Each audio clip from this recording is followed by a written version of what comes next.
Hola, hola chicos de Fortalecimiento UCR. Bien, ahora en este video vamos a hablar de las doctrinas ideológicas, tanto del liberalismo como la socialdemocracia. Para los que no saben o no estuvieron en la reunión, habíamos quedado a hacer una muy breve introducción para que se entienda lo más que se pueda sobre el liberalismo y la socialdemocracia.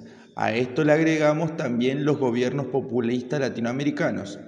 Viendo que también hay populismo de izquierda, entre comillas, y de derecha, entre comillas, hoy vamos a hablar para contrarrestar el populismo de izquierda latinoamericano, qué condiciones o qué tendencia tienen estos partidos populistas en el poder.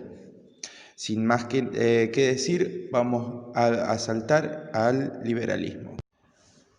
Hablemos del liberalismo. El liberalismo en su más amplia forma es una filosofía política y moral, en el que va a concebir la libertad del hombre por sobre todas las cosas. ¿Por sobre qué? Por sobre el Estado, sobre las instituciones sociales y sobre las instituciones religiosas. El liberalismo plantea una igualdad ante la ley y la libertad de buscar su propio beneficio individual. Por lo tanto, los derechos y beneficios colectivos o públicos no van a ser de importancia o van a pasar a un segundo plano en esta ideología. Bien, analicemos el contexto y nombremos el contexto histórico. Nace en la Europa del siglo XVIII, se consolida con la Ilustración y los importantes avances políticos que va a traer la Revolución Francesa, y anteriormente ya se venía gestando la primera fase de la Revolución Industrial. Este poderío económico que va a alcanzar con la industrialización la Europa del siglo XVIII, más precisamente Inglaterra, y el resorte político que va a traer con todo lo que pasó en la Revolución Industrial, van a dar hincapié a la consolidación de un nuevo sistema imperante que se va a llamar capitalismo. Bien, hablemos de la ideología. En la ideología podemos hablar de tres aspectos fundamentales. Su ideología política entiende que el poder público o el poder político debe garantizar lo siguiente: el derecho individual sin importar la condición del hombre, una autoridad consentida por ciudadanos, generalmente fomentando el republicanismo y la división de poderes, la igualdad ante la ley de gobernantes y gobernados.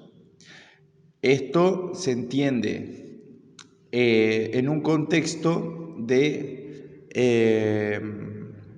donde la nobleza tenía grandes poderes, pero los liberales van a atacar a aquellos políticos que, con los vicios de la institucionalidad democrática, también abusan del poder, como lo harían igual un noble o un rey absolutista. En lo social es fundamental, un liberal clásico, la elección de vida individual en todos sus aspectos, tanto social, cultural y religioso. Volvemos a hablar, cuando se consolida el liberalismo, en ese tiempo había persecuciones religiosas, había esclavitud, había diferenciación racial.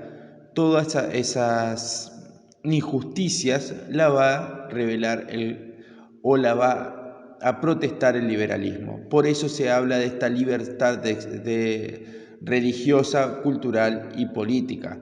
Hoy en día igual pasaría un liberal clásico, estaría en contra de cualquier sectarización o cualquier grupo de odio a un grupo minoritario, por ejemplo.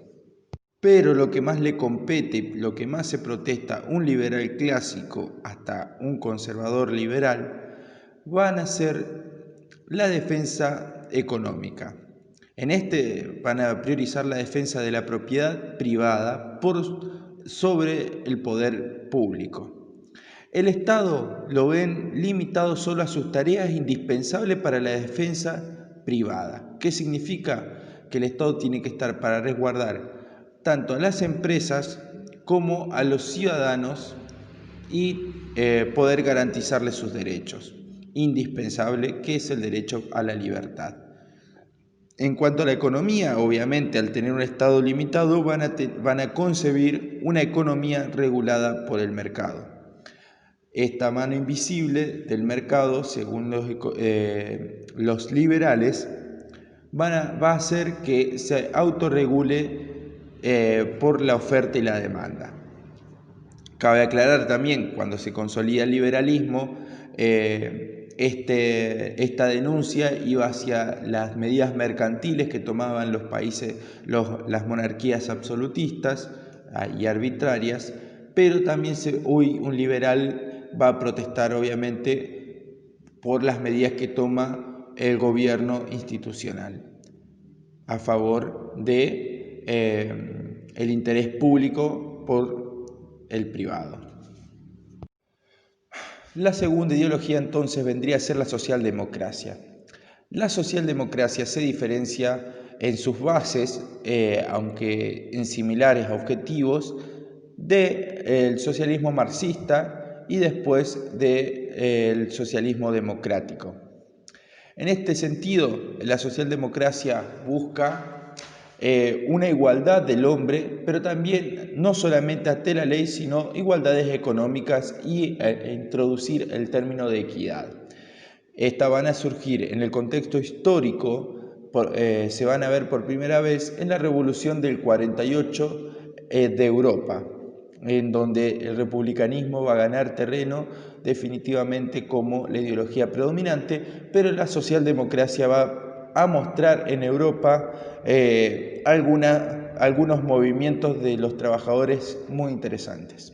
En su ideología veremos todos los caracteres más progresistas. Por ejemplo, en el término político vemos la ampliación de la participación política ciudadana. También tenemos la otra característica que va a ser la política como medio de transformación social, que lo va a diferenciar del marxismo en este sentido. ¿Por qué? Porque el marxismo, el socialismo marxista, que después va a tomar el carácter comunista, va a ver la política como algo, estas instituciones como algo que hay que atacar y que hay que tomar el poder. No, la socialdemocracia se diferencia de esta viendo la política como medio de transformación social. ¿A través de qué? A través del carácter reformista que tiene. Estas ideas progresistas también las podemos ver en la cuestión social. Por ejemplo, está a favor del liberalismo social o de la libertad social, pero también va a buscar visibilizar y fomentar la inclusión de los sectores marginados y o minoritarios. Otra cosa que se vino dando las últimas décadas es la búsqueda no solamente del equilibrio social, sino también el equilibrio social y ambiental. Para entender cuál es el rol económico que cumple o debería cumplir el Estado según esta ideología, hay que aclarar un término que es indispensable: la economía social del mercado. A ver, pongamos una comparación. Si el liberalismo cree en la no intervención estatal y la regulación del mercado, la socialdemocracia, por el contrario, va a abogar por una sociedad dentro del sistema capitalista, pero va a fomentar la búsqueda del progreso social equilibrado con las competencias del mercado a través de las intervenciones estatales. Un ejemplo claro de este tipo de gobierno socialdemócrata interventor va a ser el Frente Progresista Santafesino, como ustedes ya saben. Bien, cuando hablamos de populista de izquierda, en realidad tenemos que aludir que el término populismo es muy ambiguo y se usa de diferentes formas. Explicar todas las acepciones o las cuestiones históricas que tiene el populismo nos llevaría mucho tiempo, entonces voy a usarla como esta tendencia que tienen los partidos populistas latinoamericanos de izquierda en un sentido despectivo, que sería en un sentido crítico de la situación. Por eso empezaremos con estas 5 características principales que debemos entender a lo que es este populismo. El primero va a ser el régimen multiclasista, carismático y orientado a la industrialización. La segunda va a ser el carácter corporativista y tendiente a la redistribución. El tercero va a ser una organización verticalista orientado al líder. El cuarto va a ser la búsqueda constante de enemigos internos y externos. Y el quinto y por último son las tendencias al autoritarismo, la demagogia y el desapego hacia la institucionalidad. Bien, estos gobiernos tienen amplios sectores populares, trabajan para amplios sectores populares. Entonces en eso va la redistribución.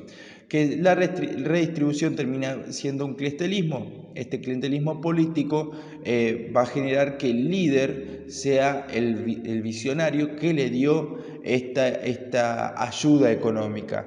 Por lo tanto, va a tener su apoyo incondicional. Pero no solamente esto va a generar una polémica, por lo tanto hay que buscar enemigos internos y externos por si no salen las cosas bien, siempre hay que echarle la culpa a alguien.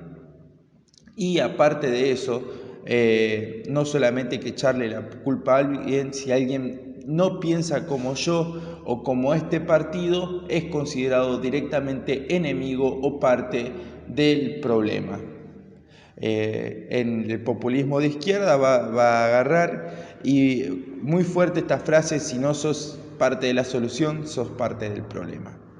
Bien, esta economía, ¿por qué es corporativista? Porque tiende a negociar con empresas nacionales, generalmente, como pasa en Latinoamérica, con un par de empresas nacionales que a cambio de su favor político y algunas concesiones, tienden de a poco a conseguir el monopolio en el mercado nacional.